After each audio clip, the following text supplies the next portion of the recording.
Hello students, once again welcome back to your one and only most trusted Kenjoti coaching center.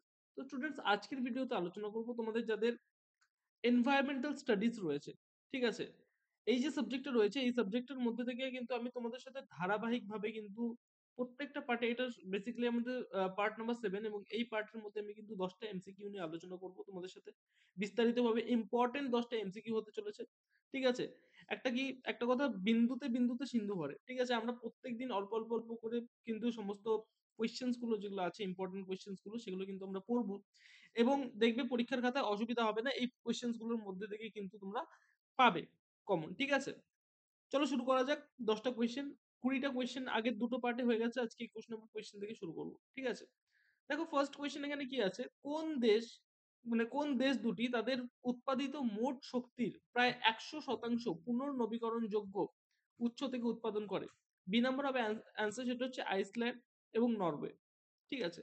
Number 22, অর্থাৎ 2 নম্বর যে কোয়েশ্চেনটা আছে আজকের video, সেটা হচ্ছে শক্তি উৎপাদনের ক্ষেত্রে পৃথিবীর অধিকাংশ দেশ কোন ধরনের উৎসের উপর নির্ভরশীল।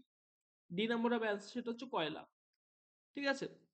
চলো নাম্বার 3, ভারতের উৎপাদিত উৎপাদিত শক্তির কত শতাংশ পুনর্নবীকরণযোগ্য উৎস থেকে প্রাপ্ত। সি নাম্বার হবে অ্যান্সার, সেটা হচ্ছে 35%, 35%। নাম্বার 4, MNR এর পুরো কথাটি কি? MNR এর পুরো অর্থ কি? এ নাম্বার হবে অ্যান্সার, সেটা হচ্ছে ministry of new and renewable energy, ministry of new and renewable energy, ঠিক আছে। নাম্বার 5, নিম্নলিখিত কোন খনিজটি পারমাণবিক শক্তি উৎপাদনের প্রধান উৎস হিসেবে ব্যবহৃত হয়।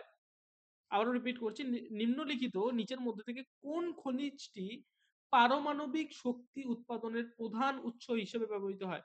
ডি নাম্বার অফ অ্যান্সার, সেটা হচ্ছে ইউরেনিয়াম। নাম্বার 26, পশ্চিমবঙ্গের দামোদর নদী উপত্যকায় কোন শক্তি সম্পদটি সর্বাধিক পাওয়া যায়। পশ্চিমবঙ্গের দামোদর নদী উপত্যকায় কোন শক্তি সম্পদটি সর্বাধিক পাওয়া যায়। বি নাম্বার অফ অ্যান্সার, সেটা হচ্ছে কয়লা। নাম্বার 27, ভারতের কোন রাজ্যটি খনিজ উৎপাদনের অন্যতম স্থানাধিকারী, মানে শীর্ষ স্থান যে অধিকার করে আছে, কোন রাজ্য। বি নাম্বার অফ অ্যান্সার, সেটা হচ্ছে অসম। নাম্বার 28, ভারতের রাজ্য সৌরশক্তি উৎপাদনের শীর্ষ স্থান অধিকার করেছে। এ নাম্বার অফ অ্যান্সার, সেটা হচ্ছে কর্ণাটক। নাম্বার 29, বায়ু শক্তি উৎপাদনের ক্ষেত্রে কোন রাজ্য প্রথম স্থান অধিকারী।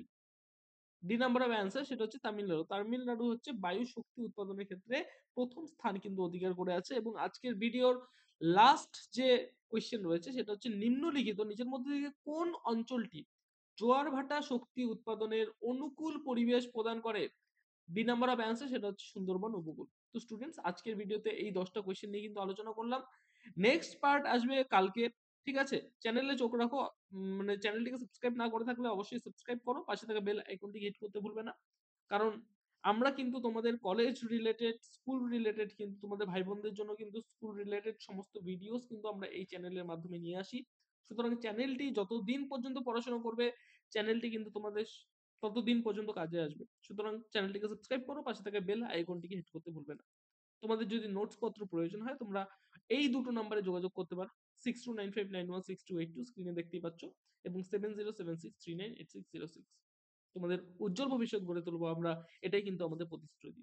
স্টুডেন্টস, দেখা হচ্ছে আর একটা নতুন ভিডিওতে নতুন কোনো টপিকের সাথে। Till then, keep learning, keep exploring. Thank you so much.